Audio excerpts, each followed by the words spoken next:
आज आम्ही माझ्या फ्रेंडच्या मुलीच्या बर्थडे पार्टीला गेलो होतो. तिला एवढं आनंदी खेळताना, हसताना, बागडताना पाहिलं आणि नकळतच माझी नजर सतत तत्सवीकडे जात होती. कालपर्यंत तीही अशी सतसवीसारखी अगदी छोटी होती. तिचंही बालपण मी अनुभवलंय आणि आता ती 4 वर्षाची झाली. कळालंच नाही. आई झाल्यावर प्रत्येक दुसऱ्या मुलामध्ये तुम्ही आपलंच लेकरू शोधता आणि प्रत्येक वाढदिवस आपल्याला आठवण करून जातो की वेळ किती पटकन निघून जातो. तत्सवी काल 18 महिन्यांची झाली, म्हणजे 1.5 वर्ष.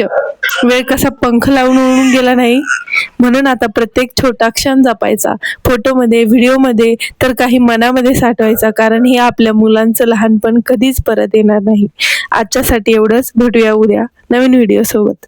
Stay tune. आणि तुम्ही अजूनही आपल्या चॅनलवर नवीन असाल तर आत्ता सबस्क्राईब करून ठेवा आणि व्हिडिओला लाईक शेअर करा. Bye bye.